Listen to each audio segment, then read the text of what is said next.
Well, welcome back to Midwest eSports Formula One Division 1 racing. Tonight we are in Montreal, Canada for the 9th race out of the 15 race season. Last week we were in the Netherlands where we had some action and some late race incidents caused some problems for Haas and Aston Martin. So they're going to be looking to make some moves this week, try and get back both drivers up in the leaderboards and try and gain position again because the top of the leaderboard now is closing in tight. Yeah, the Montreal circuit is definitely an interesting follow-up from what I'm now calling the Dutch skirmish that we saw between the Aston Martin and the Haas. Montreal is a wonderful follow-up for that. It has a lot of very interesting corners, a lot of very interesting elements that are going to make it challenging for overtaking, and we may see another dust-up very similar to the one we saw last week in the Netherlands. But all remains yet to be seen. We are still waiting for drivers to load into the lobby here. Again, this is Midwest eSports Formula One Division 1 on Nick and Mitch. Looks like we have two racers that are on standby, so we will be heading to the track shortly. But yeah, Mitch, you were talking about the leaderboard, and we're going to get to that animation in just a second for the Constructors Championship for Division 1. But right now we're looking at a sub 100 point difference between the first four teams. Yeah, it's been getting closer and closer. A lot of that, again, from last week, we had some incidents out on track. The stewards reviewed all of the footage and gave their reports. So perhaps the biggest one, we had W.S. Mackey in the Aston Martin and Race Day in the Haas involved in a collision with just a few laps left to go in the race. After reviewing, they gave a 5-second penalty and a license penalty point to Race Day for causing the collision. That ended up dropping both Aston Martin and Haas, both of those drivers, down to the bottom of the order. Otherwise, they were looking very well positioned to jump higher in the standings. We also had an incident with Helgelin and VTech 87.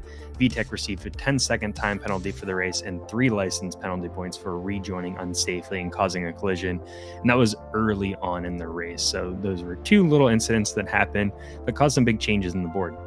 Yeah, very upsetting to see the car of Helgian dip out that early in the race. DNF was not able to make any time up whatsoever, just assumed last place right from the very start of the race. But it looks like we do have our Constructors Championship points. If we want to throw over to that graphic, here we go. From week 1 all the way through week 7, we are going to see this wonderful chart that Mitch has been keeping a close eye on. And this is through week 8 now. There was a lot of moves to keep track of. Aston Martin and Alpine had great starts to the season. We then saw Aston Martin moving up into first, Red Bull racing into third, AlphaTauri starting to close the gap. And then we had Aston, Alpine, and AlphaTauri, all the A's up top, except for Alfa Romeo, who was just behind Red Bull. And then Haas and Ferrari started to climb up the leaderboard in the middle of the pack. Going into week 6, AlphaTauri jumped over Aston Martin for second, and Haas moved into fourth. Week 7 is when Haas and Aston Martin swapped places for third and fourth. And then after last week, we saw Aston Martin drop yet again below Red Bull Racing and Ferrari jump over the McLaren. And now we have the top 4 spots divided by 80 points total. It was a bigger gap in week 7. You could see Alpine had a larger lead, and then AlphaTauri, Haas, Aston Martin, and Red Bull were close. And now in week 8, pretty much everyone's close, so it's going to be real intense for this race. Alpine's hanging onto that leaderboard by a thread. Well, and it shows you how important it is to finish both cars at the end of the race as well. The unfortunate downfall of Aston Martin that we're witnessing right now in the middle of the season is unfortunate, but it's very shocking whenever you see the stark contrast to the Drivers' Championship, which still sees an Aston Martin driver, Scarenzi, sitting atop that leaderboard. Again, Mackey was a part of that incident, so lost a lot of place last week in the Netherlands. They're now sitting in 19th place in terms of drivers' points. So yeah, seeing both teams very high up there, very crucial, especially as we head into the back half of this season. Every point is counting, and that requires both drivers to cross that finish line after the laps have completed. Yeah, you can't count anyone out at this point. And like I said, Aston Martin and Haas both lost about 40 points because of the incident and where they could have finished. Now, that would have put Haas up into a battle for second place. Aston Martin would have also maybe moved up a little bit, depending on where Red Bull and AlphaTauri would have landed. But Haas kind of missed out big on that. So it's going to be interesting to see how they recover. We are also getting into qualifying as the racers are going out onto the track. Now, for qualifying, it is going to be dry. It is beautiful, but we have heard that it will go from dry to wet out on the racetrack. So that's going to have an effect on strategy. Last week, we started with some wet. Drivers knew they were starting on wet tires and then could swap out. But this week, you don't know how long you can last on your slicks before the rain's going to fall.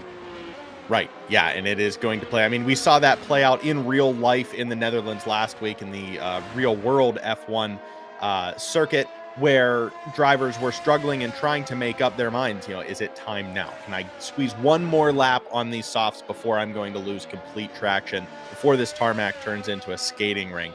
So it is going to be very interesting as we head into some more weather here in Canada. Very unfortunate. Are we ever going to see a clear race day? It seems like since you and I have jumped on the broadcast team, Mitch, it has been nothing but rain clouds at some point through the race weekend. Well, I mean, I'm sure we will at some point. It's what makes racing interesting sometimes, though, especially in league races and sim racing, where you can, practice the factors. If you know it's just going to be a dry race the entire time, it's pretty simple to practice and test some strategies. Once you throw in the chance of rain out there, it can really throw off what you have to do. We saw that last week, too. Drivers might set their car up differently, set up the downforce depending on the weather. So if it's raining for 10 laps and sunny for 20 laps, or if it's sunny for 10 and rainy for 20, that can really affect your race. And as we take a look into qualifying here, got Palmer turning into what I believe is, just the end of Sector 1 there, setting a decent pace for the early starts of qualifying here. This is a single short qualifying session, meaning we have 15 minutes and only 15 minutes. Let's forget that extra time that they add at the end to complete your fastest laps. So there will not be a Q2 or a Q3. Fireballer setting a 1:12. Nikki setting another 1:12.3. These cars are getting fast around this circuit. This is one of my favorite circuits to whip a F1 car around. Seriously, a fun challenge. This is one of the first that I fell in love with playing this game with you. Of course, it's in Montreal, Canada, so my home country. Aero Racing Design setting a 110, so getting faster. And yeah, it's a lot of little back and forth, a giant hairpin turn, and then the Wall of Champions section I can never get right. So we'll see if Gott Palmer can. I know his qualifying lap here got a little ruined with the caution flag. He handles that corner like a pro. Yeah, absolute masterclass right there. This is, again, such a difficult course, but once you nail the memorization of these corners, once you find that rhythm, that tempo that you need to find yourself in the car, everything, this really feels like putty in your hand. And you really feel at certain points of this track that you can mold your time. There are certain markers in Sector 2, I believe, where I know if it's going to be a fast lap or not, and I know what I need to do. Sector 3, this long straight into that final chicane allows you to make up a lot of time if you hit your gear changes right, if you hit the apex correctly. This one is, let's talk about that. Race day, 110.2. Just setting the fastest lap. Glad we could jump on board. He just barely dipped the front right tire into the grass exiting Wall of Champions and then was fine after that.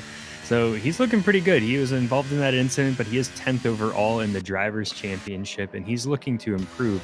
His teammate Posh Josh is in 5th, so this could be where Haas starts to really put both drivers at the top. They had wonderful pace last week, and very unfortunate as to what happened between the Haas and the Aston Martin. Just for a little more clarification, behind the scenes, once the drivers were able to talk to one another and the stewards reported their findings, it was found that the Haas impeded the motion of the Aston Martin, causing a bit of understeer. So the Aston was not able to course correct during that collision, which then sent both of them into the wall. So while the replay on the channel in the highlights may look like an aggressive, shunt performed by the Aston Martin, that was in fact a result of that slight contact with the Haas, with that improper overtake attempt. Yeah, it's one of those things hard to tell as an observer sometimes what's going on with the car when you get incidents like that. The car might not react the way you want it to.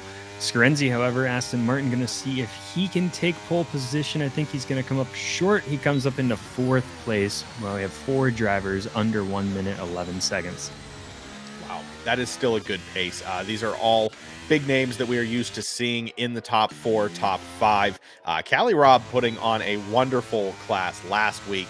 I believe finishing, I'm going to eat my words here, 1st or 2nd in qualifying.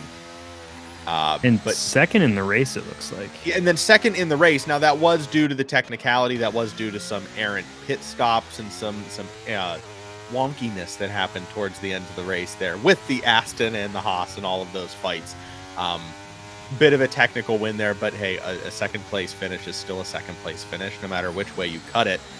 Callie Robb showing that he still has pace in 5th place in that Ferrari right now. Yeah, and his teammate Scavney right now yet to set a time, but he is also a name to be reckoned with. I know I was comparing my time on the Montreal circuit to Scavney's time on the circuit. My best was like a 1:12.9. His was a 1:10, maybe 3 or 4. I don't remember the 10th place, but 2 to 3 seconds faster than I could handle this. I honestly don't know if I've set a time in Canada yet in 23. I think we were competitive. You and I were competitive in 22, but yeah, I'm not sure. So might have to get back to you on that one. Definitely not as fast as the front of the pack here today. Yeah, I don't think I could hang with these guys at all compared to the race pace. I know we went toe-to-toe on this track for the time trial, and GSR Edwin in Mercedes jumping up into 4th place with that 1:10.664. Wow. Yeah, you and I went toe-to-toe, and it resulted, I believe it was in lap 8 or 9 of a medium pace race. I just absolutely ate it through one of the chicanes and sent myself soaring into the wall. It was one of the more violent collisions that I have had in the game. I believe we have it up on our channel somewhere. We have the video. I don't know if we have it prepared for today or not, but yeah, quite a moment in F1 22. Yeah, and there's certain sections on this course where you went straight into the walls. We'll be sure to point that out at some point in time. Yes, yeah. I've also had the same thing happen in certain corners on this track too. It is not one that you can really lose focus with. The other hard thing is a lot of these chicanes, it's very easy to get both tires off and to get a time penalty. So you got Wall of Champions, but you also have Sector 1 has very tough areas. Yeah. If we take a look through the grid down in the 15th place currently, that is a replacement driver in the Red Bull this week. Accompanying Lancy in the RB is going to be Hightower in place of Sharia Coleslaw, who is still communicating with the driver's chat, but just is unavailable to race in today's contest. Yes, this is an exciting time for him, too, to see how he stacks up with the rest of the field. And if he's coming up from the lower divisions, he will take his driver's points back down with him. So that'll give him a boost in the division that he races in full time. Yeah. He's also able to jump up into 13th with a 112.087. So currently he's above Nicky, Fireballer, Posh Josh, and Gunner. It's always wonderful to see drivers from a lower division get a seat in Division 1. I mean, both in real life with the recent Daniel Ricciardo injury, and now with Hightower taking place for Coleslaw. Just getting a chance to play in the bigs is always fun to watch. Really hope that Hightower is able to get the most out of that car today. I believe, did Race Day set a new fastest? He might have just set a new fastest. It also looks like Got Palmer in second is currently going up for a fastest run. We'll jump on board with him. Arrow was also on track, and then I think with a caution flag had to slow down a bit. Here's the corner that put you into the grandstands, I believe, somehow. I hit the far wall. I believe I took the chicane. I took the left, starting corner too tight. And then just jumped at one of the sausage curbs and sent myself into the outside wall. Upsetting. I try not to relive it. We have it on replay. We'll relive it. That's okay. Got Palmer closing in on the final section to see if he can beat the time, getting very close on those curbs. everything looks fine, I believe.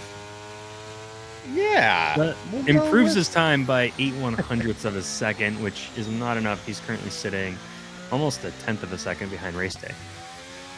Sitting in from the driver's chat. Looks like Coleslaw is at the beach with the wife and kids this week. No excuse. It's race day. Come on. Let's go.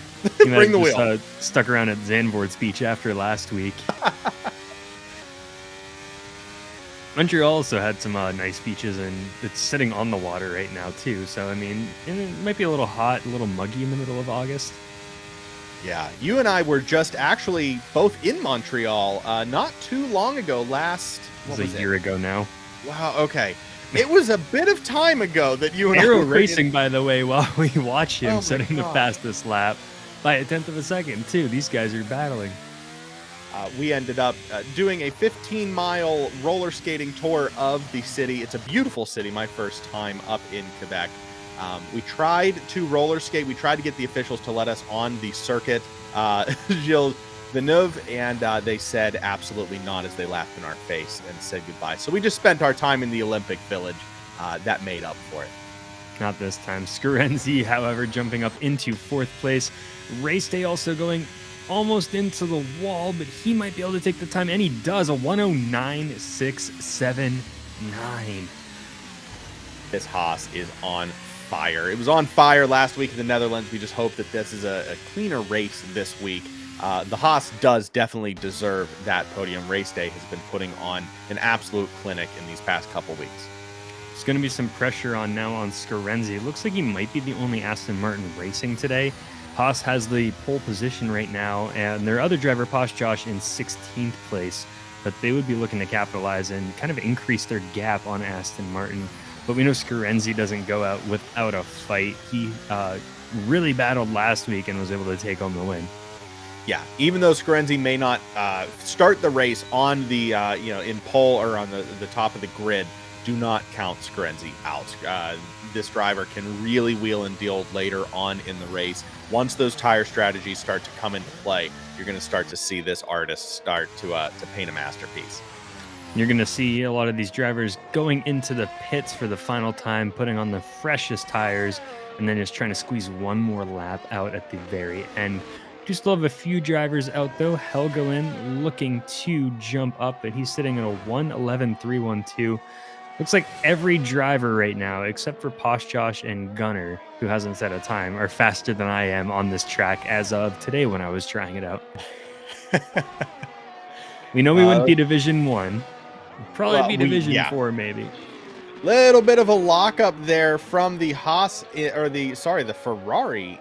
Maybe. I don't know. The Haas, a little bit of a lockup. Helgelin is struggling to match that pace.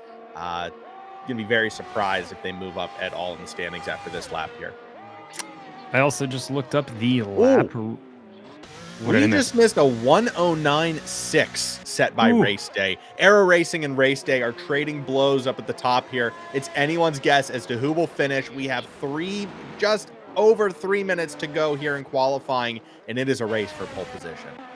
It definitely is. Looks like Nicky was starting to get a little bit of a fast lap in.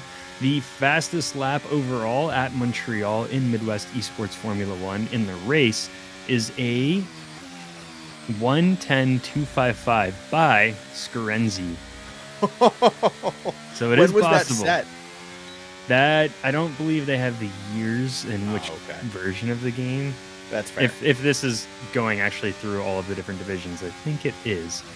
If we compare that to the Division 4, even Division 4, actually Division 7's a 1:10, so we would not be in any of these divisions. No, none whatsoever. Look, I was surprised that Nicky didn't get a track limits there on the inside of the chicane as we head into the hairpin here. But regardless, got away with one there, maybe. We'll see. Also see what the drivers are going to do here for the final laps. GSR Edwin already flying, trying to set his time. They have time for 1, maybe 2 laps before we're going to head to the race. So currently race day in the Haas is in pole position, followed by Aero Racing in the Alpine and Got Palmer in the Williams. Looks like we also had a few drivers retired from the session now. Electric Blade, Nikki, and Posh Josh. So they won't be improving on their times, and Posh Josh in 17th. So we have Haas currently bookending the field. That is an interesting spread there for Haas. Hopefully we see Posh Josh move up through the pack, but it's anyone's game. Looks like race day is going to give anyone a run for their money here in Canada this week. He is truly going for pole position and trying to take that win, especially after what happened last week. He wants to show that he can battle, and he was up in the top last week as well. Looks like GSR Edwin moves up into second place with a 109. We have Ellie. We have Ellie in the comments over on YouTube saying Scarenzi hates this track, so we'll see how he does today. But he'll always be the best. So Ellie definitely rooting for Team Aston Martin today, which hilarious that the current record holder in Midwest eSports is the one who hates this track maybe the most. I mean, maybe you hate it so much, you just put all of your effort into defeating the track. And it was sometimes, maybe if he has that Fernando Alonso mentality, I could see him doing that. Just hating and spiting the track so much, he sets the fastest time. Yeah, spite is a wonderful motivator sometimes. So we'll see. Maybe this will be a white knuckle victory here from Scarenzi. A little bit back now, sitting in 5th. Sharia also saying that Scarenzi said he'd rather drive Miami covered in horse doo-doo than drive this track. Oh, no. What's okay? Why do you not like Montreal? I mean, compared to Miami, I think this one's way better. That might be my Canadian bias showing. I was going to say, this is your home race. But no, I do enjoy the Canadian GP. It has a lot of different challenges. Look, it's no Azerbaijan, okay? It's no Baku. But it does have its certain charm. There are a few corners that are infuriating. We're seeing Scarenzi handle this corner better than I did when I was competing against Mitch. Again, plowing myself into that far right wall like an absolute whale. But yeah, no, this one is fun. It has a lot of challenges. It's going to be a completely different story. I've never raced in a league, let alone in Division 1. So it's anyone's guess as to what we're going to see transpire here. As the final cars wrap up their qualifying laps, it's looking like race day has a commanding hold on first place pole position to start the Canadian Grand Prix. And hold up and see what Scarenzi can do. He can at least improve his time. Jumps up into 4th place with an 8.96. Yeah, just the top barely 4 below GSR Edwin. They are very close at the top. Got Palmer 5 seconds behind his last lap, so he will be done. And I believe that's everyone that was out on track. Everyone has a finish line or a DNF. Yep, we'll wait until we see the final standings to show you those before we jump into race coverage. But again, it is looking like a dry to wet race here in Canada. At some point later in the race, we will be seeing some weather. So it will be very interesting to see how these teams handle their pit strategies, as they may need to transition to inters or, God forbid, wets here on a very rainy day, soon to be rainy day in Montreal. It's going to be a tough one for them to pick, so strategy will really be key. Could come down to what we just saw in real life in the Netherlands. We had a lot of pit stops, a lot of teams having to work out that strategy, and a lot of large moves in the field. Oh, there it is. There you have it. The lineup here heading into the Canadian Grand Prix. We will be right back with the race coverage on Nick and Mitch.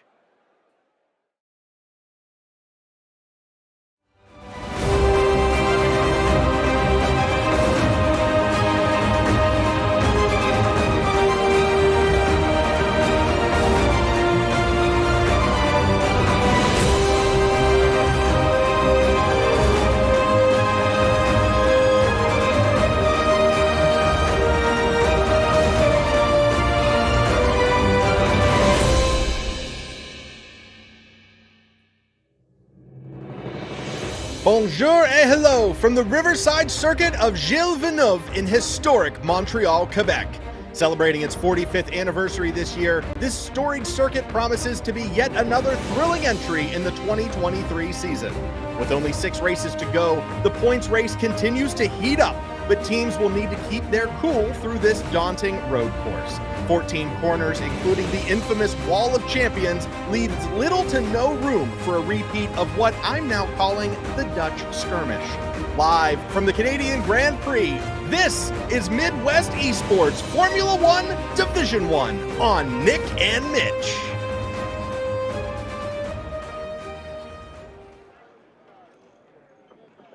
I am so pumped after watching that. Every single week, you kill those intros. I know you put a little bit of prep into them, but you just bring all of the excitement for these races.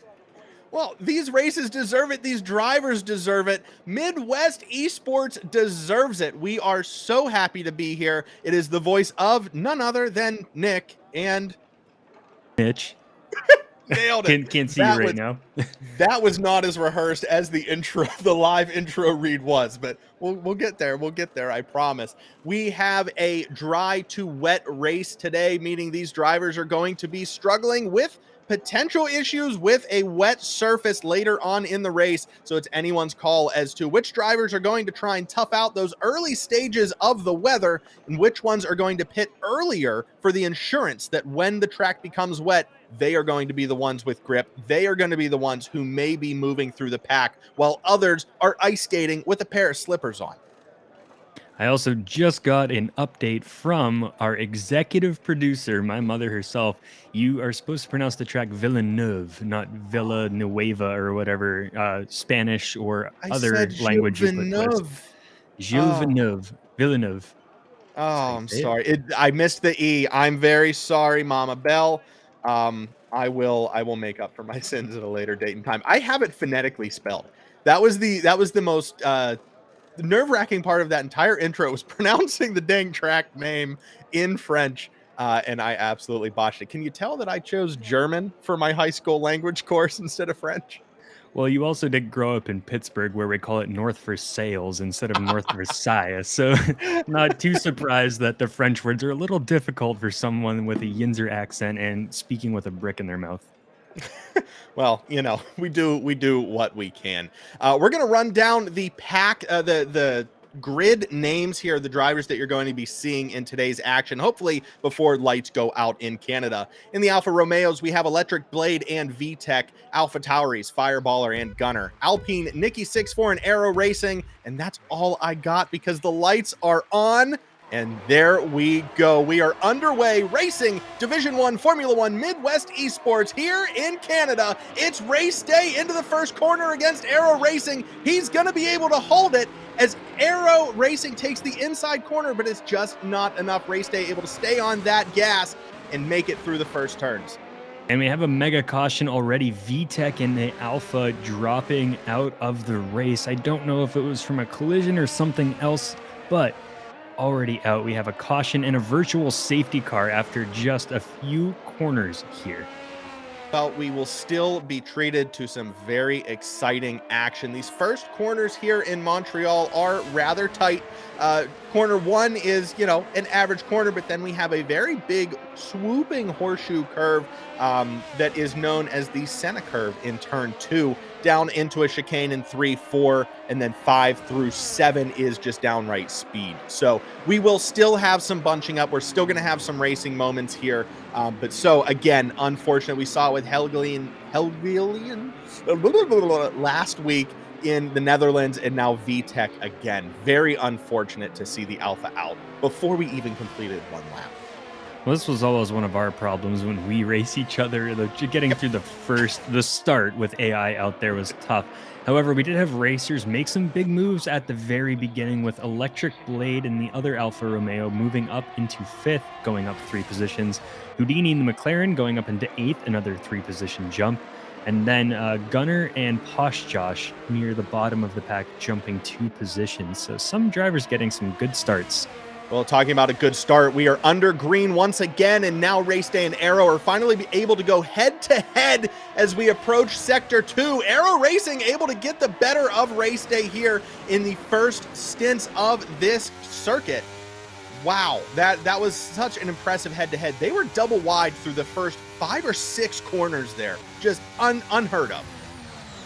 Just crazy. We also heard from Sharia that just call him Helg instead of figuring out the rest of the pronunciation. Also hearing from VTech that someone crashed into him and broke his wheel. So not sure what happened. Now we have the battle for first, second, and third with Scarenzi, Race Day, and Aero Racing. But another caution flag. Looks like it's all cleared up in the hairpin. Very upsetting. Well, as we see all of these cautions coming through and certain racing incidents as they happen, we want to give a special thanks to our stewards at MidWest eSports. Really quick, special shout out to Pork Chops, Knuckles, and our head steward for today's race, Hammer. Thank you to those three for keeping all of this above board, even when the racing action closes on Thursday nights. We also have a lot of moves happening down around 10th position, and Nicky getting pushed a little bit outside by Fireballer in the AlphaTauri. He's going to look to take that position back, but on the outside. Oh, and going wheel to wheel once again. Fireballer making himself wide through those corners. That is defensive driving. They were going toe to toe. Love to see some defensive master classes, and Nicky is going to slip a little bit back for now.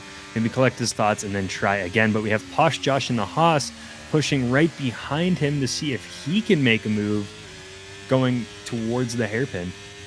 He definitely has pace, and with his 0.3 gap right now, DRS is enabled. Bit of a lockup there from the AlphaTauri heading in. That's going to affect the Alpine and the Haas's pace here in Sector 3. But goes the DRS. Posh Josh able to overtake Nicky 6-4. Wonder if something's wrong with that Alpine, or if everyone else is just catching DRS, catching those straights whenever they can, able to overtake the Alpine. Hopefully it's nothing mechanical and it's just racing.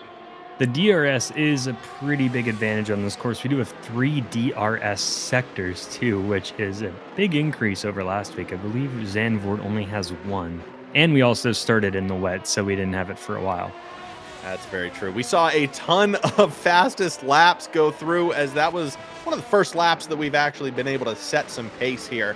Looks like it is currently being held by another name I'm going to botch and just run with it. Lancy in the red. There goes Scarenzi also closing in on Aero Racing Design.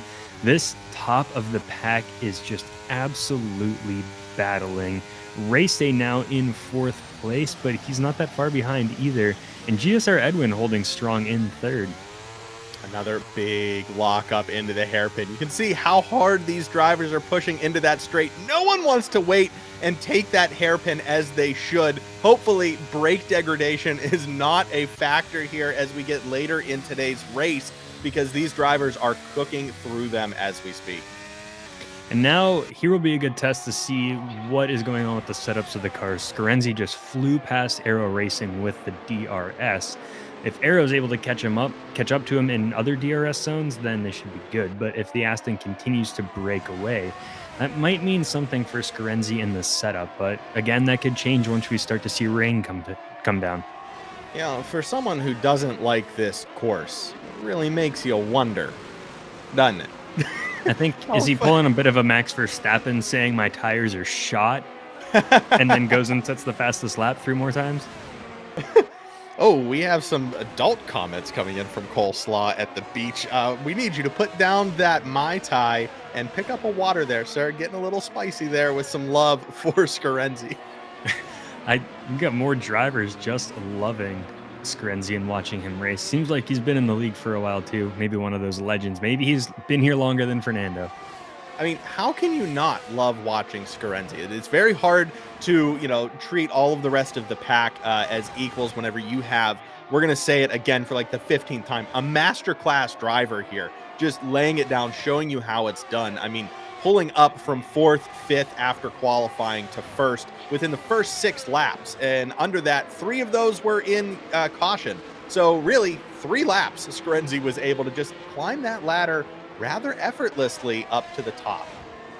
We should also take a look at the tires that everyone's rocking right now. Scarenzi and Aero Racing on mediums, Edwin on hard, so maybe hoping to stay out as long as he can before that rain falls. Looks like about half the pack on mediums, half the pack on hards, so that could get interesting depending on when the rain falls. Yeah, this rain, I hope that we hear from the drivers as to what time that rain is expected. I do not have any race comms tuned in right now, so hopefully we get an update, but we'll definitely see it as it comes. Man, I think we're getting some sort of graphic thing happening in that corner because every single car just lighting up those tires. Race Day looking to make a move. GSR Edwin just slipping and holding off. The Aero Racing also in the front. You can see them in the distance, taking over first place once again from Scarenzi. That Sector 3 DRS is silly. It's absolutely nonsense. With how close these drivers are, it is just back and forth, an absolute shuffle. As long as these drivers can keep at least a half-second interval between each other, you can activate that DRS and stand a chance to just be swapping positions every single lap. Man, it is just like no one's pulled away yet in this race. We're seeing a bit of a gap develop between Race Day in 4th and Electric Blade in 5th with about 2 seconds.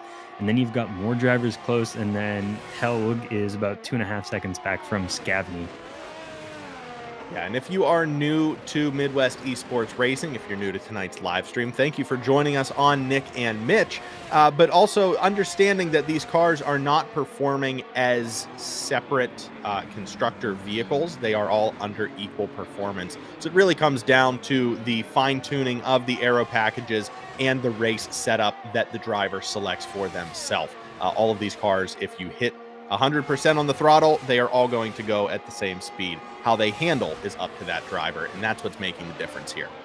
And we just saw Gott Palmer jump over Electric Blade coming down the final straight, and Scarenzi jumping in position too. So we're going to see a lot of overtakes in the final straight before the Wall of Champions.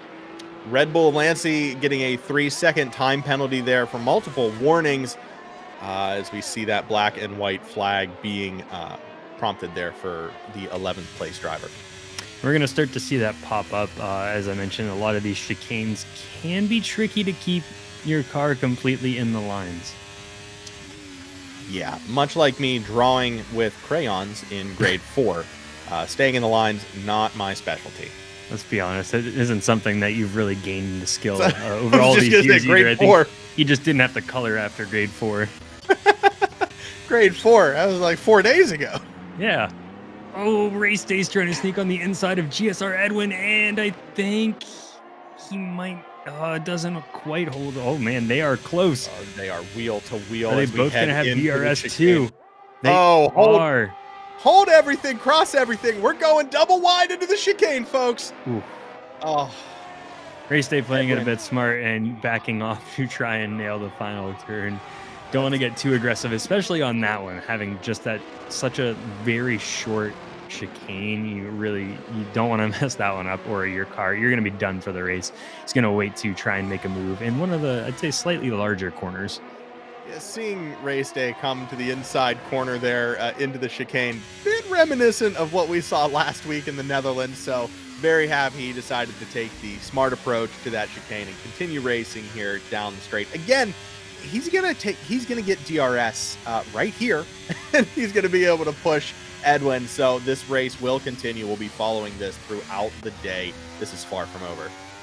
Yes, and GSR Edwin losing the position, so he will now be in 4th, but still, all of these drivers very close. GSR Edwin just 1.4 seconds off the lead, and he's in 4th place.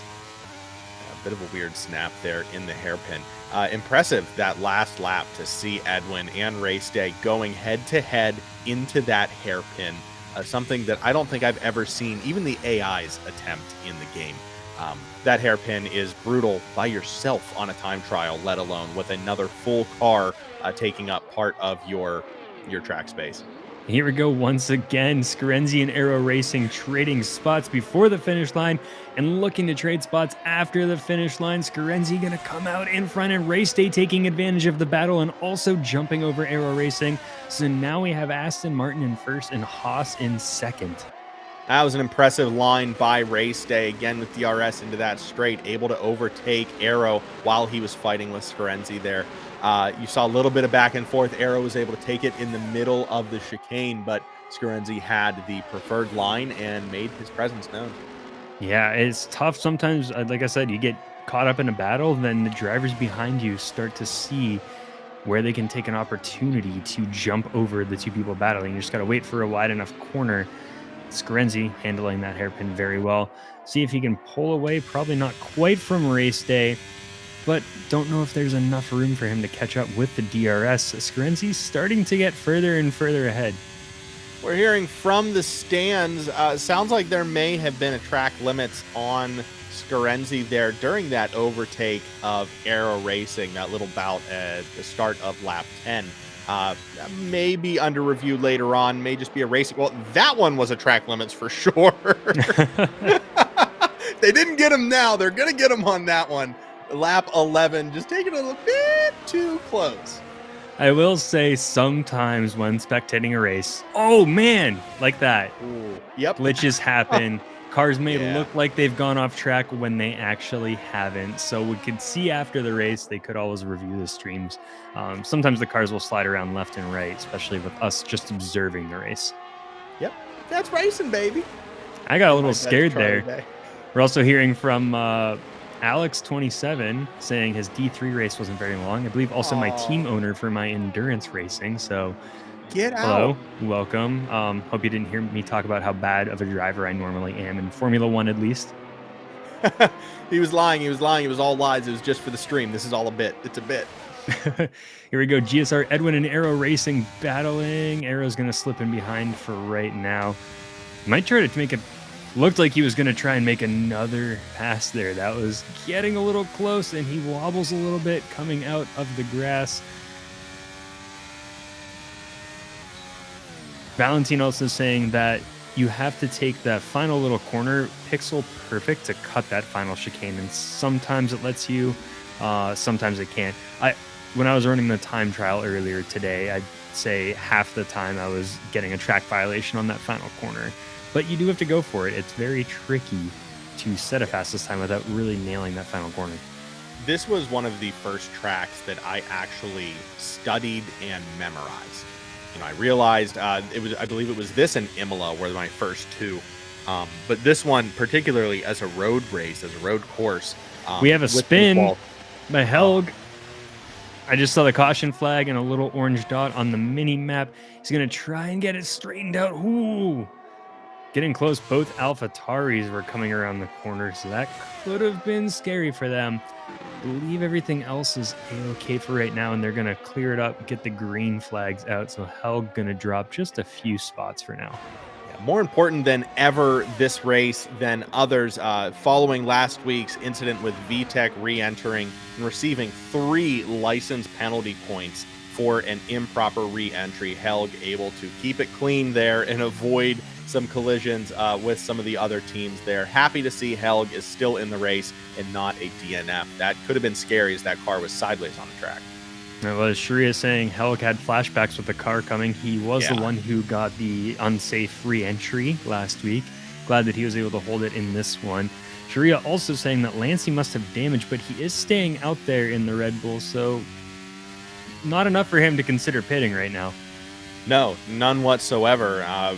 We take a look down 16th place as MMR Hightower, the replacement for Sharia Coleslaw, currently building sandcastles and playing with crabs. We have a safety car out there. I was just poking fun at Coleslaw. I missed a safety car. I did not see. Maybe Hightower was the one. Didn't see if he was in last place before. It looks like he's going to pass the safety car. But I guess the safety car has to technically be. Yeah, that's going to take a little bit. That will be interesting for everyone on the hard tires. Mediums, they were getting close to the end of the life with 12 laps. Starting to get into that territory where you maybe see if the rain's coming or just put on some softs. Hard tires, however, we'll see who decides to pit. We know Scarenzi, Race Day, GSR, Aero. Looks like everyone's going to be pitting at this point. Yeah, be interested to see if anyone, well, Lancey stays out, in fact. He might be able to jump almost everyone. That's a smart strategy for Lancey, especially if there is damage on that vehicle. Get as high as you can in the grid. Maybe something will happen again that will allow him to pit and retain some place. But yeah, we'll definitely see under safety here as these cars are packed up. We're going to see if that Red Bull, currently sitting third place, does have damage, because we will see the likes of Edwin and Nikki, definitely Arrow, trying to make a run for that spot as well as we return to green here momentarily. It's interesting to see is the two that stayed out to gain the most positions, Lancey and Nikki, were both on medium tires. So I would hope that they're hoping that the rain's going to come very soon and they can kind of take advantage of everything that happened right there. We also do have, I want to see position changes. Nikki moved up 9 because of that. Lancey moved up 4 because of that. Someone just before the pit stop, though, Posh Josh, had moved up 9 places. He was in 8th after being at the very bottom or close to it. So he's been climbing the ranks throughout this race, making some good progress for Haas. We'll see what happens after the safety cars close, though. There's something in the water over at Haas. These two drivers are just phenomenal. You can never count them out. Wonderful mid-pack contenders, and as we've been seeing, wonderful race leaders as well. These two drivers know what they are doing and should never be counted out. Posh Josh looking to land some serious points there for Haas if he can keep it above 10th. We also have some comments from Sharia Coleslaw saying that a 2-track limit penalties is highly unusual for maybe Lancey. He brought up the damage. Said he can only fix front wing damage, but if he has damage anywhere else, it could throw off the balance, especially the rear wing or the diffuser. He's going to check the team radio. And Sharia also saying rain is in 5 minutes. I think next time he goes to the beach, he should join us on commentary instead. He seems to have all of the inside scoops, just getting all of the good intel down there. Honestly, I was going to say, send him a link now. See if we can get we can get him in here. Thank you very much, our pit correspondent here, Sharia Coleslaw, formerly of Red Bull Racing. Valentine saying that also explains the soft tires. That could, very well. Yeah, we were talking around some other topics. I was going to say that earlier, but we got distracted. Yeah. What were you going to say about the softs? That putting on softs right before we start to get some weather here, and try and set that fastest. Try and get some gaps, some distance here on the track before we need to be forced into treaded tires.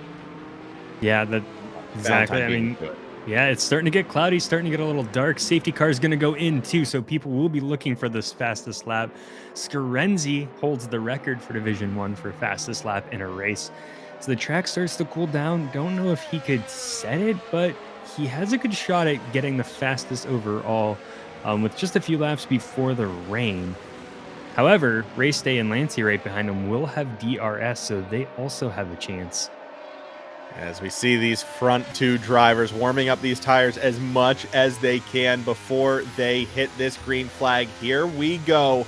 Race Day trying to reclaim first from the Drivers' Championship leader as it stands here in Week 9. Scarenzi heading into the first corner, able to nip at his heels there, keeping it close around turn 2. Senna. And here we go into the DRS straight. Does Race Day have enough pace to catch Scarenzi, keeping that line clean through my mistake corner? Arrow Racing setting a fastest time there. How does that happen? The race is still on for first. Interesting. Very, right? We also have, looks like a little bit of a caution. Lancey dropped all the way down to 16th. Completely missed what happened there. Yeah. Not good for Red Bull, though, after staying out on those tires to see if he could take advantage of jumping up into 3rd or 4th. Not working out too well now. Also getting darker and darker out there on the track. Yeah, it didn't work out, and it does look like he may be losing pace as well. So unfortunately, there may be some mechanical issue going on with that Red Bull. It's all up to the replacement driver, Hightower, now to try and climb that leaderboard, as Lancey may be on their final laps here. I don't want to count him out just yet, but that car is losing pace if you check that bottom right. Scarenzi fastest lap, then Race Day fastest lap. Sorry to cut you off by 6/1000ths of a second. He steals it at the very end.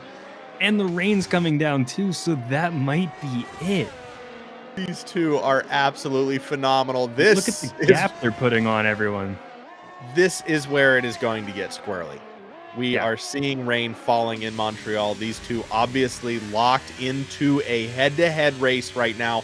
They don't want to let up on the gas. Scarenzi lets up. He knows that race day is going to capitalize like he might here under DRS, but Scarenzi able to hold him off as they go into my mistake corner. I'm just going to call it my mistake now. It's mistake corner. No, I get that now. Yeah, it's going to be interesting. I mean, and here we go. Race day going to try and sneak on the inside, but that is the slower line. Scarenzi back for now, but we'll see if he still gets DRS as the rain starts to fall. Actually, I believe race day, neither of them. I don't see either wings opening. I think the rain is starting to come down hard enough now that DRS isn't available, and they're going to stay out for some more laps. Looks like we have got Palmer starting, or GSR Edwin starting to pit, and several drivers after him. So these leaders are going to stay out for another lap. Hey, and they're racing. The Sector 2 and Sector 3 straights here are no joke, and you can seriously put some pace on without having to do too much course correction. These corners, though, especially the Wall of Champions, we saw some oversteer from the Haas of race day there as he was getting ready to cross the line into lap 18. So there we go. There's a little bit of squirrely from Scarenzi. This is no longer a safe option. They need to get off these softs as quickly as possible. And there's a lock. If they still want to hold any contest in this race, they're going to need to switch to at least inters here after this lap. Now they have put about a 15-second gap on the rest of the pack, so we'll see. You can hear, I think, Scarenzi just spinning those tires, not able to kick it into the next gear. It's going to be a tight exit coming out of pit lane, and he's going to be careful. MMR Hightower jumping up very high in 5th place in the Red Bull. Don't count him out. I know. This is Red Bull's a Red Bull. Here we go. Let's go down to Gunner in the AlphaTauri out of nowhere into 4th place. Got a 12 position change for him and a 10 position change for MMR Hightower. These two killed it on whatever the pit stop and safety cars just happened. We'll see if they're able to get out ahead. I believe they will be out. Hightower now jumping up into... Wow, look at this. And now it gets interesting because race day is able to come out in first after overtaking Scarenzi on the soft tires. Gunner, who's jumped 14 places, moves into second, and now we have a caution flag. Leave all clear. MMR Hightower looks like he dropped a couple positions, so maybe he had a bit of a spin. Continuing to drop a little bit here. Scarenzi able to overtake the AlphaTauri, and yeah, we are set back in a race for 1 and 2. Scarenzi almost 2 seconds behind the race leader race day right now. Needs to make that up if possible. What a pit stop from Haas in race day. That was phenomenal, able to beat Gunner over the line there. Really thought Gunner was going to have the upper hand. Yeah, it was getting close there. Scarenzi was able to overtake, and now he's trying to close that gap. We also have moves happening. GSR Edwin overtaking. DRS officially disabled as the rain continues to pour here in Montreal. And Posh Josh just dropping a position to Electric Blade. So lots of little moves happening in these final straights. He's going to fight to take it back on the inside. We'll have to give it up, but I believe he has the better line on the exit, and Electric Blade almost has trouble there too. Let's take a look back down in 14th place. We thought he was out of this race. We thought he was going to finish dead last, maybe even get lapped. But Lancey in that Red Bull still sitting in 14th, 2 above last place. Still putting on pace, now up in 12th. Looks like we also have an issue with Posh Josh may have been disconnected from the session, so looking for an invite to get back in. Currently his driver is holding on to 8th position. He was on a bit of a climb, so hopefully he can come back and continue that battle. We also have Scarenzi holding about a second behind race day, and Callie Robb and Gott Palmer fighting here in 5th and 6th with 0.8 of a second between them. One of the downsides of esports racing is the internet connections. We spoke last week, but my neighbor right next to me, all of our internet's connected, and his internet went out. Midway through last week's race in the Netherlands, I was able to hold on to my internet, but after the entire thing was done, realized that I was one house away from total devastation on the stream. Yeah, you just never know what can happen with the connection. Thankfully, there are some options to rejoin if it does drop. Same thing with the stream too, but hey, sometimes things happen, right? And you don't know if it's going to hold up for the entire race. I'm going to say it again. That's racing, baby. Yeah, Scarenzi back up into second place, was once down in fourth. You blinked it, you missed it. Scarenzi back in the fight for first place, closing that gap. Was sitting around a 1.6 just about 2 laps ago, now sitting under 1 second behind race day. We also have Fireballer, who's been closing in on Helg here, McLaren and AlphaTauri battle. He's also rocking that kind of Aztec dragon helmet that I like to wear too. I kill it. Shout out to our executive producer in the chat, Bone Crusher, showing up a bit late, but you haven't missed. Well, no, that's a lie. You've missed a lot. This has been a phenomenal race. You're going to have to go watch this one back. We are now on wets as it is pouring in Montreal. That is not stopping these two from a head-to-head battle. Scarenzi continuing to close this gap. It is terrifying. Must be terrifying for race day to look in the rear view and see this green bullet slowly approaching you. Scarenzi's on the hunt. And that's very much a problem in the rain too, because if you're looking in your mirrors or you stop thinking for just a second, looks like we do have a DNF from Electric Blade. Went out in close to the Wall of Champions section.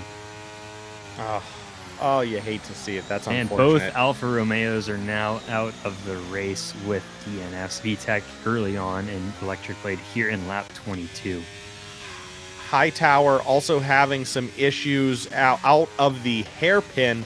Looks like he may have spun momentarily, but was able to course correct. Struggling now as the rain continues. Oh, and now we have Gunner spinning out. See if he can get it back on track. Hightower is coming in around behind him. It looks like he has it all straightened out. Oof. Starting to get wet out there on the track, and this one is not one to mess with. You don't have those nice banked corners like we do in Netherlands.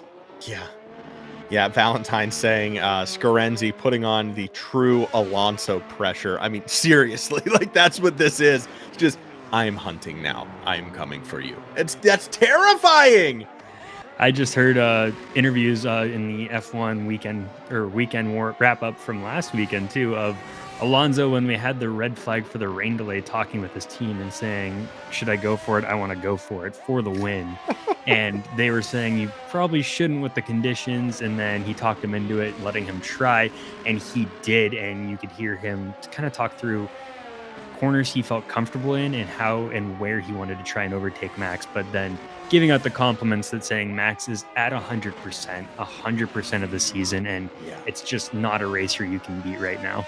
No, he is just on a completely another level right now.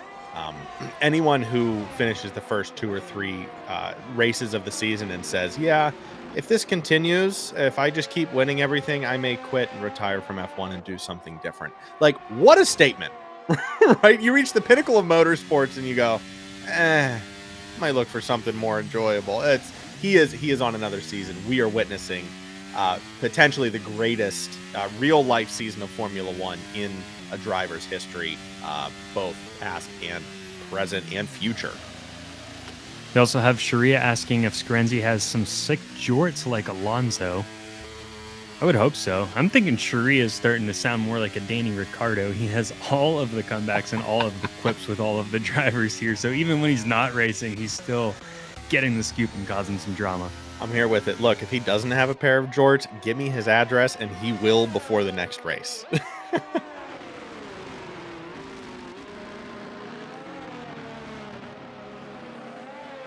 Race day, though, let's not, overshadow race day, able to hold Scarenzi in second place here with just 11 laps remaining in the race. The rain still very much a factor, is more than likely going to play out through the checkered flag.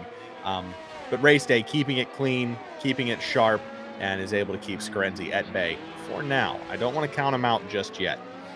And with DRS no longer an option, I mean, and you got, what, 11 laps, Scarenzi could just wait and see if race day makes a mistake. I mean, we know Scarenzi is able to close the gap and push, and so maybe you want to wait to push until close to the end of the race if you have to, or maybe when the tires start to wear down a little bit more, and then you can really amp up the pressure on the driver. But he is closing right now. As I say that, might be listening to this stream and now just closing the gap, getting to 0.6 of a second. Maybe he's pushing on this lap. Who knows? He said, all right, calm down. That car, I wish we had the telemetry pulled up on the Aston Martin. You see, he's just been holding it at 70% this entire time. Yeah, he all right, now we just can go. Sitting there babying the car, and then here's, maybe he'll push at the end, and you just hear he steps on that pedal and just pushes it a little bit harder. That mysterious 8th gear.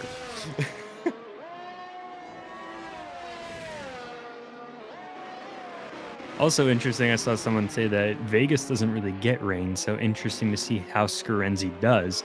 Since we've only done a few races, do you mean that he does better when it's completely dry, or since last week he did very well, he's better with these mixed weather conditions and not sure how he'll do if it's a fully dry night?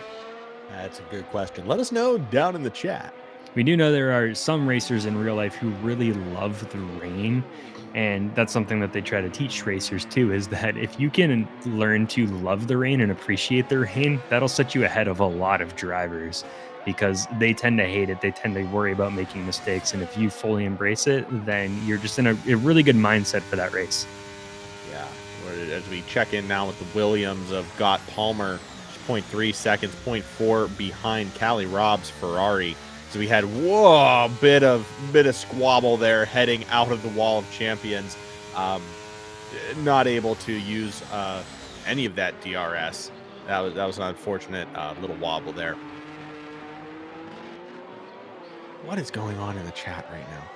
OPDPOFW. What? Huh? Too many. Huh? Starting to sound like medical terminology and like notes with what exercises you did with someone. Too many letters for us. Yeah.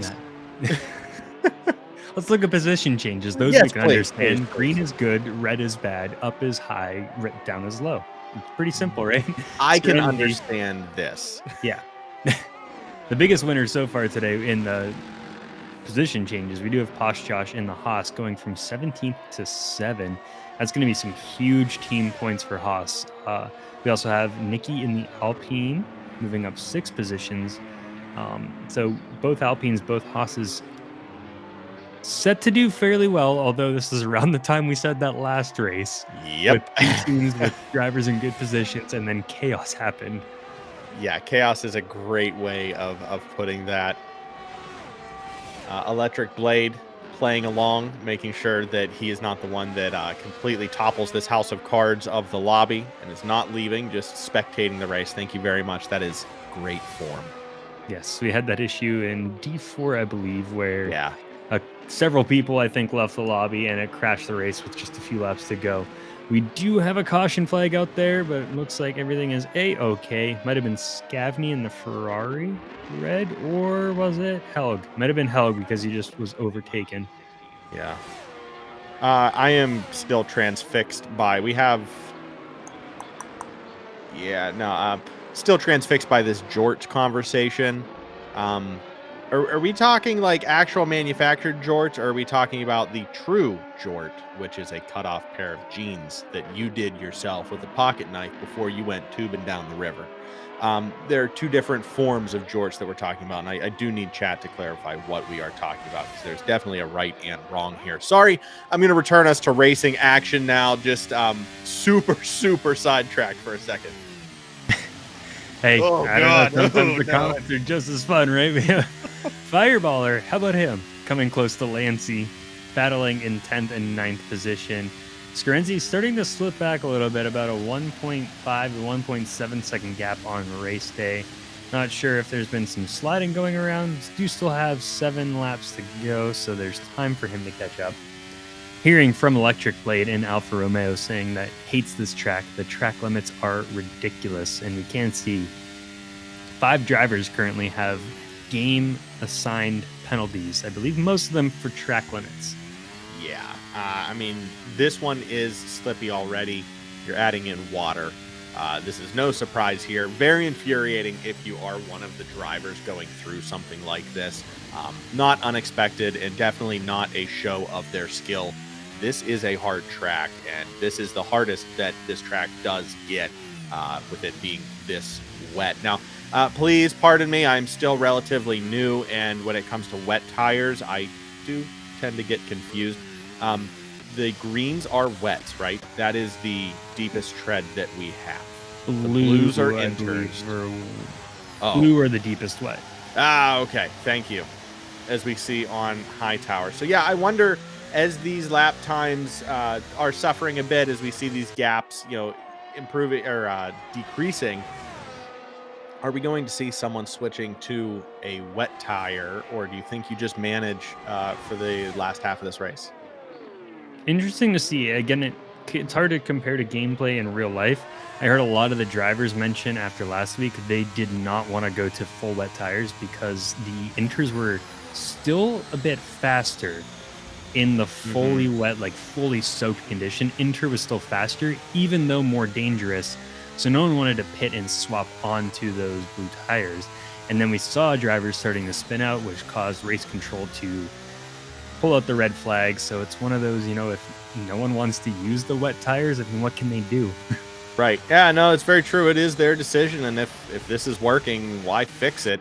It's definitely working for Gott Palmer as we enter lap 29. Gott Palmer able to overtake Callie Robb's Ferrari in the corner. That was a wonderful move. Looked seamless. Yeah. And this could end up being a good race for Ferrari too. Currently sitting very close behind Alfa Romeo, who have both DNF'd from the race, so they should be jumping them. They are also close to Aston Martin, who only has one driver in the race, so they could, again, come close. However, it's Scarenzi, so he is just raking in all the points, currently in second place, maybe in first place. He might be battling here at the end. Yeah, it's still anyone's call. Anything can happen. Race day could very well botch one of these corners and we could be right back to wheel-to-wheel racing. But we see someone going very slow. Is that Helgen in the Ferrari? Helgs, sorry, in the Ferrari. Wow, what am I talking about? Did I just have a stroke on air? He might have, and now Posh Josh retired from the session. Oh no! I believe he may not have been able to reconnect, but it sounded like his car was pulling in. And again, pain for Haas as Posh Josh DNF, so he will drop to 15th right now in the race. All up to Race Day, who DNF'd last week, to see if he can hold this first place position. But we are going to get a virtual safety car right now too. Oh yeah, we see the AI wobbling. Look, I don't care who you are rooting for in this league, in real life, whatever. That is a devastating loss for the Haas, for Josh, just for everyone that is watching this stream. Josh was having one of the best races of his career, with 10 spots moved up through some incredible tenacity, some very quick pit stops. This race was Josh's to lose, and unfortunately, the internet could not hold up. Very unfortunate there for Haas. I am sad. Yeah, this one, man, I mean, you never know what's going to happen, right? That's why you still race the races, even though you have a good idea of who are the fastest drivers. But still, you got 60 minutes here in eSports racing where anything can happen. And just look at all of that water coming out. We have another caution flag. Looks like Helg once again has spun out. Hopefully going to be able to spin it in time. Gunner's coming around the corner. It's going to be well out of the way, so we are good. Helg gets it back under control, which clears up the caution flag. That would be the worst case scenario right now for race day if a safety car has to come out. Oh, I know. That would close the gap. Now, however, the two transitions in a row. Thank you. You're welcome. They could go all the way to the end of the race in a safety car too. So there's kind of a toss-up depending on how long it would be out there. However, now is in fact the time that if Scarenzi needs to put or can push, he can push. from the Haas garage. We have a radio message coming in. Boop, boop, boop. I'm still working on my soundboard. Give me some time. Terrible. Absolutely terrible. The call from Posh Josh as his car is returned to the Haas pit. But meanwhile, race day, his partner in the Haas garage still holding strong. The over a second and a half lead. There's an AlphaTauri in the wall. This is getting dicey. This is the time for wets, but at this point with 5 laps to go, no one's going to be changing. You're just going to have to mind all of the slick surface here and do what you can to finish as high up as you can. Yes, thankfully he gets it back on track. Once again, clears up the caution flag. Sharia was asking for the penalties. We have Race Day and Scarenzi each with 3 seconds. GSR Edwin with 3 seconds. Lancey with 6. And then Helg and MMR Hightower with 3 seconds. I believe, Gunnar once again, I think just losing those tires completely after going into the wall. Just trying to finish out the end of this race. Each of these spins is not helping the tires either. It is a domino effect from this point on. So yeah, just being as careful as you can. Some of these folks are going to be crawling to the finish line, and you hate to see a race finish that way, but again, I think, third or fourth time tonight? That's racing. You have to take all of these factors into account. Coleslaw, we really need to get you a mic. He gunned it. Gunner gunned it. A little too I just hard there. finger gunned the camera for you. That is not on the screen right now, but I did it for you. I hate it. It hurts. We are in lap 32. We have 3 more to go. We are under caution once again. Safety car has not been deployed, but it's becoming a skating rink out there, and no one brought their blades. Everyone's rocking their Crocs out here as we try and traverse the ice in Canada. Getting a bit dicey, but we still have a substantial lead.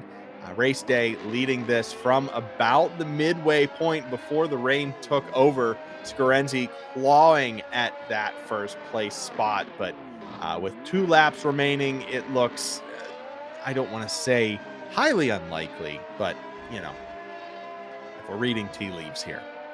We also have just pretty large intervals across the board now. I mean, the 1.6 second gap between Race Day and Scarenzi is the closest out of all of the cars here on the field. It looks like Fireballer and Nikki in 9th and 10th also have about 1.8 seconds. Rest of the drivers separated pretty fairly. Lots of caution flags, lots of things to avoid on the track. So cars are pretty spread out here. Yeah, well, hopefully as we proceed with the closing 6 races of the 2023 Division 1 Formula 1 season, we're going to see some better weather. We still have Vegas to look forward to, which, as someone said earlier on in chat, it doesn't rain too often in the desert. So at least we'll see a dry race in Vegas, that nighttime track looking bad as all get out. We have a lot of action here in the back half of the season as we close out yet another wet race here in the middle of this stint. Yes, and let's look at the telemetry here too. You can see how hard it is to control this car right now with the revs and the gears just kind of flying around there. It's so tough to keep this car on track. Valentine also a good point. Race Day should have to watch for track limits because that would indeed drop him down below Scarenzi. Right now they both have 3-second penalties, so it's a wash. But if Race Day picks up another 3 seconds, it would be a different story. Oh, yeah. Well, here we go. Penalties are still coming in. Lancey with another 3-second track limit penalty. Ellie also saying fighting, not fighting to get first, fighting to keep second. Yeah. That is indeed always a good idea because currently Scarenzi is leading the Drivers' Championship by 33 points over Aero Racing Design, and then Lancey, Houdini, and Posh Josh. So Race Day, even picking up this first here, he's currently in 10th in the Drivers' Championship. So Scarenzi's still in a good spot. Might as well just hold on to that for the rest of this race. Yes, and as we see the white flag being waved, we are on the final lap of the race. Race Day able to hold this one for the better half of today's race in Montreal. there were some very, very exciting moments between Race Day, Scarenzi, Aero Racing, even Edwin and Palmer got in the action there at certain points. Very interesting start to this race. You love to see the wheel-to-wheel. You love to see these guys perform at their absolute peak. We hit some fastest laps that I'm not sure that we hit a new record with Scarenzi. I believe his existing record still stands here in Montreal, but nonetheless, what an exciting race that unfortunately has to end under wet with all these drivers just trying to get themselves over the line. Yes, and this is such a good comeback for Race Day after getting the penalty and dropping to P9 in last race, coming back to hopefully take home this champion or first place at Montreal. He also got a first place, I believe, in week 6 or week 5 of this season. So back in first place on the podium. Yes, and here we go. The final sections here as we head down into what I believe is the Wall of Champions. We're going to cross the line, and Haas will stand atop the podium here in Canada in week 9 of the MidWest eSports Formula One Division 1 2021 series. Race Day, followed by Scarenzi and Aero Racing. That will round out your top 3 from the Great White North. Just what an excellent race. The beginning, the first half, these guys at the top were just trading places multiple times a lap with the 3 DRS zones in Montreal. And then we had the safety car with just 5 laps before the rain started to fall. So a lot of interesting decisions made with the teams, whether to stay out, gain those positions, go in, put on soft tires. We saw them battle for the fastest lap as well, which Race Day also took home. We saw that was toe-to-toe after the safety car on the soft tires. Scarenzi was in first and Race Day was in second. So Scarenzi threw on a 112.536. Race Day right behind him, getting the slipstream, cutting 6/1000ths of a second off that time to take home the extra point. Victory messages from the Haas garage. Ha! I love Canada. GG's Scarenzi. Aero Racing chiming in saying P3 works. Scarenzi saying damage limitation done. GG's everyone and good win to Race Day. This podium is all happy to be there. Everyone's happy to just cross the line here. We did have 3 DNFs in today's race. Unfortunate for all of those drivers, including especially VTech with that early first lap incident right off the line. But that is what you get when you get some of the best slipping on the water to boot. Race Day forgot his soles there for his race shoes. Thank you very much to everyone for joining us for today's stream. We're going to watch the end of the championship row here, but what another amazing race from the first division of Formula One racing. Yes, it was incredible from beginning to end. Love to watch these drivers celebrate at the end of the race and just spray on even more liquid to everyone watching down below. See if Scarenzi will pull a nice Fernando and drop that champagne bottle down to his team standing down in the crowd. As we always want to point out, the scores that you see and the results that you see on screen right now are not final. These are the unofficial scores. The stewards will be reviewing this throughout the weekend, and to head tomorrow to head next week's race, we will present you with the official MidWest eSports standings after penalties are assessed. Yes. Yep. Where are we going next week? You know what? For the last 10 minutes, I was thinking to pull up what we were going to next, and then I didn't. So putting us on the spot a little bit here, but it looks like we will be going to Saudi Arabia. Yes. Cannot wait to see that race. Another one in the desert, another one that should be dry. So we will see some downright racing, some actual tire strategy and tire management, and hopefully we see less DNFs and more wheel-to-wheel. We always love that, and we love you. Thank you so much for joining us for today's race. Again, race number 9 of 15 for MidWest eSports 2023 season. You can hopefully catch the rest of the season right here on Nick and Mitch. Make sure you are subscribed. You can subscribe 100% for free and be notified when we go live with our Formula One races on Thursday evenings, but also our weekly episodes surrounding Ubisoft's Riders Republic. We follow that game and give a weekly update Wednesday mornings at 9 a.m. Eastern. And I wanted to add, we just added something last week. So if you subscribe or become a member or super chat, I believe there'll be some sort of notification will pop up on screen, hopefully. But we do want to thank our current YouTube members who have joined us. We do have our executive producers, Bone Crusher 2D, Coach 34, and my mom. Co-producers, trying to pull it up, Kilovapor and we say it every week. And it's just not. Here we go. Kilovapor and Captain Snowbeard. Yes. And our fans and Fans Plus. Thank you so much to all of those members who contribute a little bit of money every month to make streams like this happen. All of the cool production that Mitch is able to put together through the week is directly funded by these subscribers, by these members. I'm sorry. So if you would like to become a member, please consider that. Look at the package. We have some very fun behind the scenes stuff that we release every month, including a stream that I think is going to be free for everyone soon, where Mitch and I go through our last 10 years of YouTube history. We just hit 2,000 subscribers on the channel. So we're going to go back way back and watch some of our cringy starting videos. It's going to be a stream that you do not want to miss. Yeah, that one's going to be incredible to watch. I also just noticed, look at the colors of our shirts and our hats. We could have swapped. We didn't plan this, we promise. No, we didn't plan this, but I will plan to wear jorts next week. So please, mine will be cut off. The buck knife cut method. I will not have sewn Jinko jorts. Thank you so much to Sharia Coleslaw for tuning in from the beach, taking some time away from the wife and kids to watch the most important thing of the week. And everyone else for joining in once again. We'll be back again next Thursday from Saudi Arabia for Division 1 Formula One racing with MidWest eSports. I'm Nick. And I'm Mitch. And we'll see you in the desert.